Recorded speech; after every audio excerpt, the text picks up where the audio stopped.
Known as the heart of modern China, Shanghai is the nation's largest city with a population of 3.6 million and is also the center of Chinese commerce, industry, finance, and trade. Shanghai had been the center of foreign settlements established by the Western powers for their interests in China.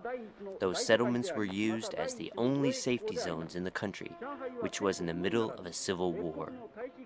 With that as a background, the Chiang Kai-shek Nanking government had used Shanghai as the source of funding to unify the country. However, the government was manipulated by the Western powers, which were alarmed by Japan's economic penetration. Hence, the Nanking government had adopted anti-Japan policies. It breached treaties and agreements signed with Japan and fueled naive citizens' anti-Japan sentiment and mobilized anti-Japan organizations in an attempt to damage the business activities and lives of Japanese residents. This situation led to the outbreak of the North China Incident. The Nanking government started a series of infringements in North China, resulting in the Japanese army to take security and self-defense measures to prevent further expansion of such events. On his way to the international settlement, First Lieutenant Isao Ōyama, head of the Japanese Special Naval Landing Forces, was shot to death when his car was suddenly surrounded by members of the Chinese Peace Prevention Corps, who fired several dozen bullets at Ōyama. The spot where he was shot was in the demilitarized zone established under the Shanghai Ceasefire Agreement. This incident was a well-planned act of provocation against uniformed members of the Imperial Japanese Navy. In all areas of Shanghai, Japanese residents, Chinese people, and other foreigners started to evacuate the danger zones immediately after the news spread.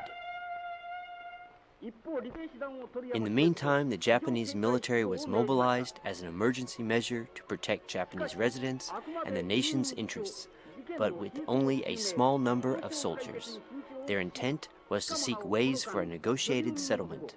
The Japanese military tightened security against Chinese soldiers dozens of times bigger in size. The Chinese military showered machine gun fire against the Japanese military at 10 a.m. on August 13th. Finally, we had no choice but to fire back to defend ourselves. A little past 9 a.m. the following day, Chinese bombers suddenly flew over the headquarters of the Special Navy Landing Forces and launched an airstrike. Then the Chinese started a formation bombing on the Japanese consulate, military ships, and many of our bases. We fired back as well and drove them off.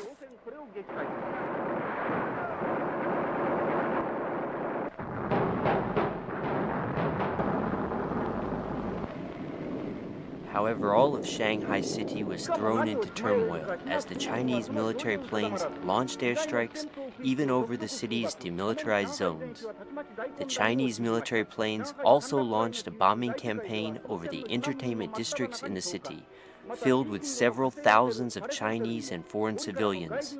It was reportedly said that 940 people were killed and 1,400 others were injured because of this catastrophic bombing.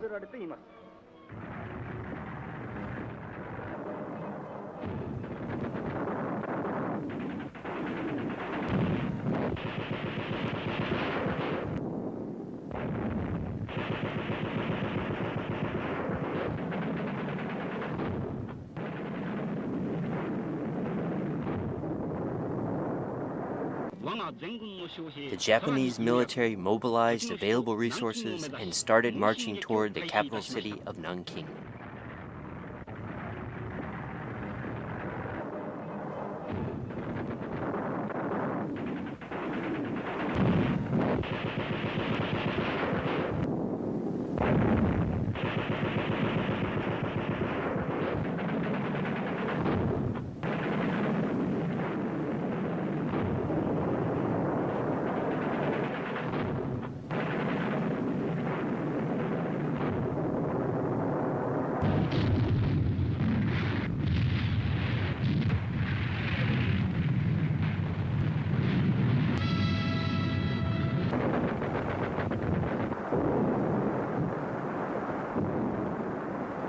Japanese military courageously fought their way through fierce battlefields, and preparations for an all-out attack on Nanking were completed. In accordance with the spirit of Bushido, our army notified the enemy to surrender. However, no answer was given. Instead, the Chinese military replied to us with gunshots.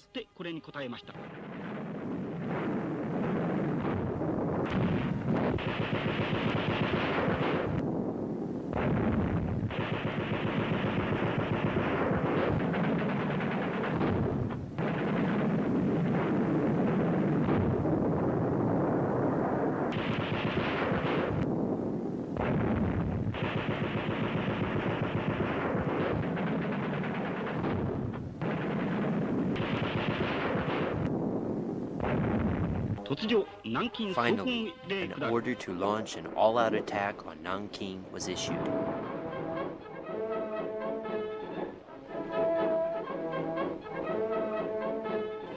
A task force from the Wakisaka unit succeeded in blowing up the Kwangwo Gate standing before Nanking. Wakisaka unit troops were the first ones to enter the city and proudly put up the flag of the rising sun.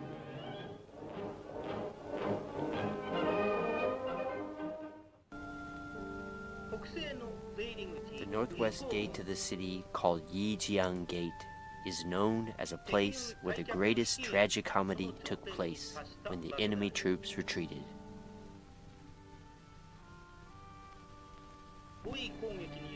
Encircled and attacked by the Japanese troops, the Chinese soldiers were desperately trying to find their way out. They had no choice but to flee to Shakwang from Yijiang Gate. Disoriented, the Chinese soldiers had no other option but to get away from the city walls, because the gate was shut by their fellow soldiers. They made makeshift ropes by tying various things like these to climb down the walls and make a run for their lives.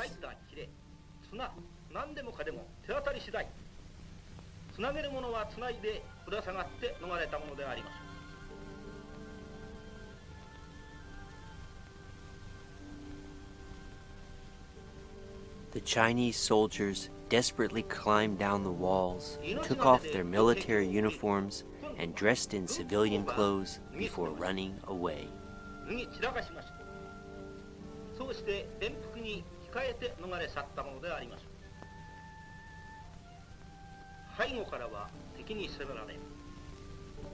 With the enemy forces charging from behind and their escape route blocked, with piles of sandbags from inside the gate, the Chinese soldiers lost their way for retreat.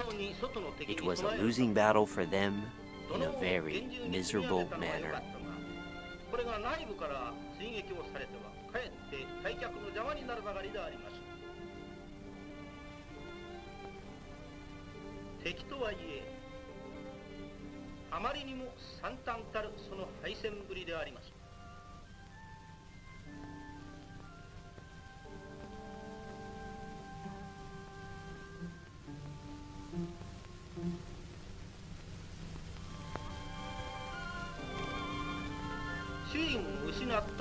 Watching those now masterless donkeys, I imagined about Chinese soldiers and their fate as stray sheep.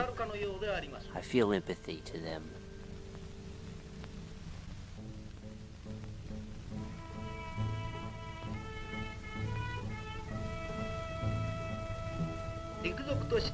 Among brave troops who entered the city, some soldiers bearing honorable wounds were carried on the shoulders of their buddies.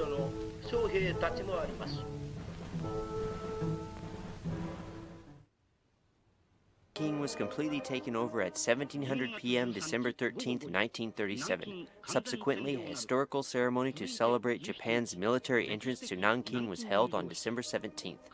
The best and brightest members of the Imperial Japanese Army and Navy, such as Prince Asaka, Lieutenant General, and General Matsui, top commander, regally marched into the city. It was such a clear and sunny day, with booming sounds of airplanes and joy roaring through the sky. The crowd was given a shout for joy that almost shook the ground. The troops were struck with deep emotions as they held ashes of their buddies who were killed in battle, while contemplating the minds of the brave who attended this honorable ceremony. The headquarters of the 88th Division, which served as the Nanking Defense Force, was used as provisional POW camp. Prisoners had to undergo a close examination for their weapons, bodily features, and use of languages, which indicate if they are soldiers or civilians. There were items such as Czech machine guns and other weapons, as well as Chinese military banners, which were confiscated from Chinese troops. Japanese troops gently treated Chinese prisoners of war.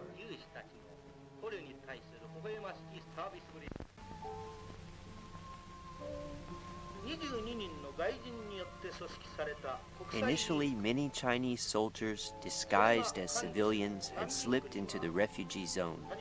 It was supervised by the International Committee for the Nanking Safety Zone, which comprised of 22 members from foreign countries.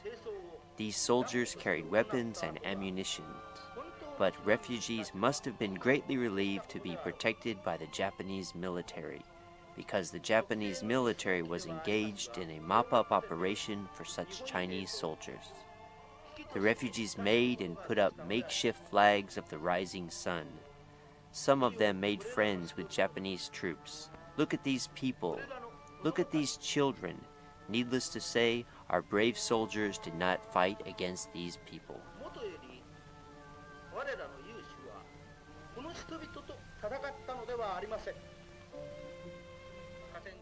Construction for an electric cable system was underway. Such work was the top priority in Nanking because of the use of lights was strictly regulated during nighttime hours. More and more residents were returning to their city. Exhausted from the war, they eventually regained their strength and returned home.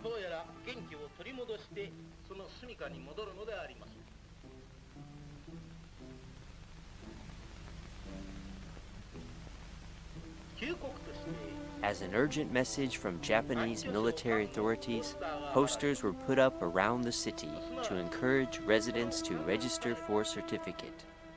Residents could receive sufficient protection if they had the certificate.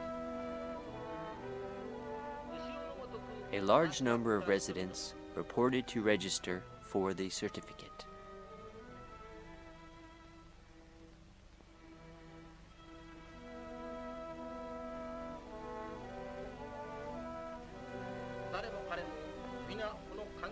Date of birth, physical appearance, and other information were carried in the certificate.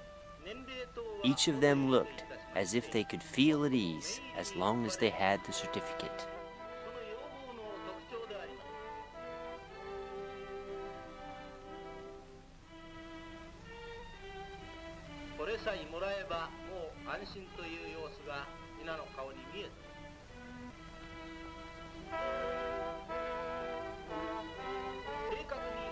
To make entry exactly in groups of 4 people, they used a stick of bamboo.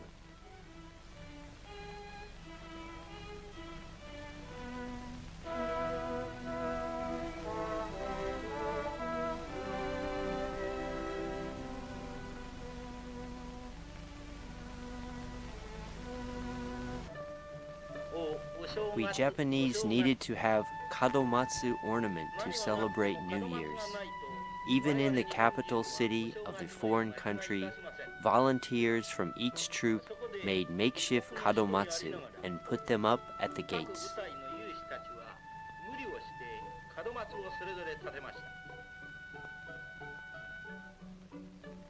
However, pine trees for making kadomatsu were hardly found in the city, so they had to go far away places like Yinjin Mountain to obtain them.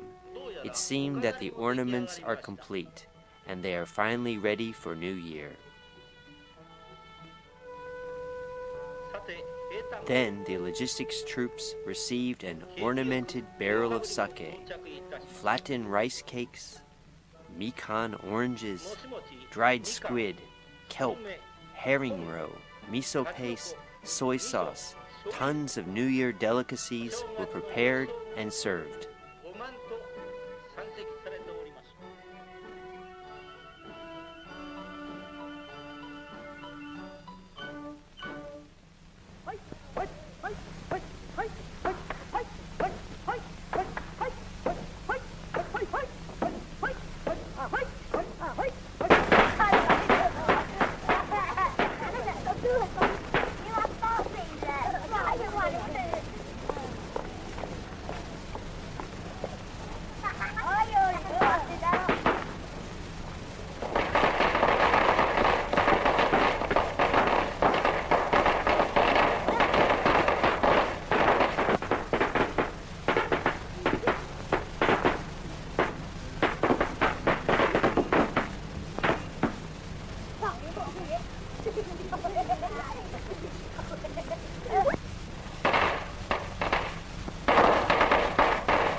The Nanking Self-Governing Committee was established on New Year's Day.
What's remarkable and admiring here is that even though wounded soldiers were under devoted care of generous Japanese nurses, each and every one of them was aspiring to get well, rejoin his original troop, and return to the front line.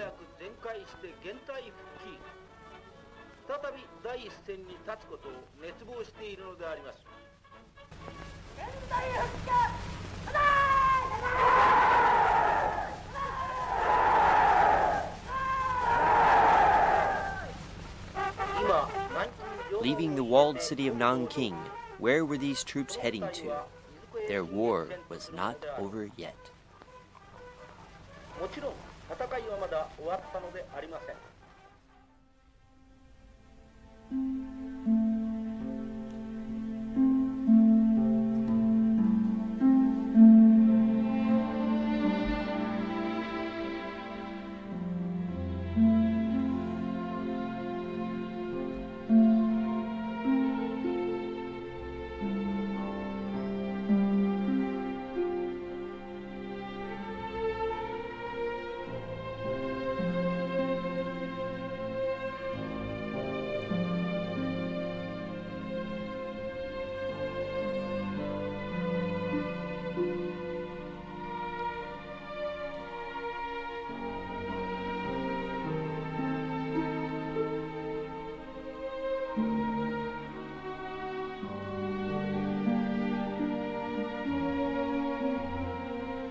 それで帰ってきまして、例の東京裁判というのがあれ終戦後始まりまして、東京の極東軍事法廷でございますね。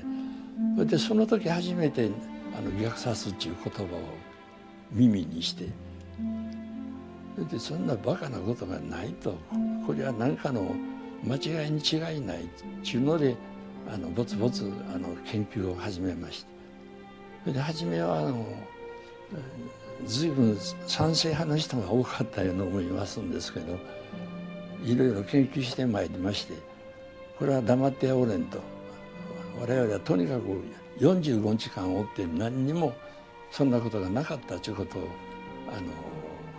これは白日のもとにさらさなに証明せないかんと。13日のね午後入ったんです。入った日だけはね、いつ何が起きるかわからんちゅうんで戦闘配置についていたんですが、アクリからも普通の警備。南京城はな、まあ、兵隊もな少ないしやがな、信濃人もほとんどおらへん。みんな一とこに固まってる。放火なんかやったらね、もう厳罰や。南京の松井軍司令官がものすごい厳しい布告をしておりましてね、だから少なくとも南京は首都である以上ね、絶対に火災を起こしたらあかんというね。参考作戦というやつを、あれは日本がやってなしに、あれはもう完全に中国がやったんです。それはね、日本がやったってなんですけど、そんなことやるってとにかくもう住民は逃げておりまして、ほとんど空でございまして、略奪するってもう何にも家は空っぽでございましたですね。でも難民区に収容しとるか逃げられるもんな独裁か逃げとってですね。そんなことは絶対ないに。難民区をないたわったぐらいさ、お前ら何が欲しか言う。食うもんが欲しい言うて。そんな虐殺すんのにそんなことを言うかな。死体がゴロゴロしているとか、火事が起きているとかね、そんなことは何にもないです。17日頃からですな。あ、そうですか。お店も出しとるんですよ。露天商ですな。はい、そうです。それはもう私はもうしょっちゅう行っとるからよ。私は買うたことないけども、早いもんでさ、あれは商売早いですわ。すごいですね。もう11日って言ったら17日、もう入場式やる日、やる日でも。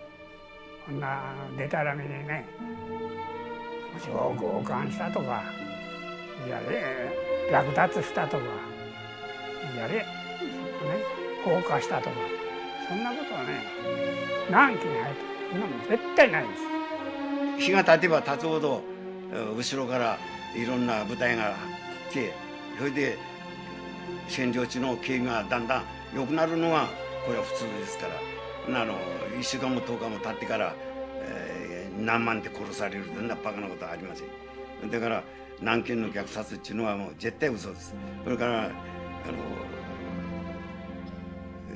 放火をしたとか、それから領民を殺したとか、強姦をしたとかいうようなことはもう本当の嘘です。それで当時もし万が一強姦でも事件が起きますと、すぐ憲兵に連なって軍法会にかけられるというのが当時の実情です。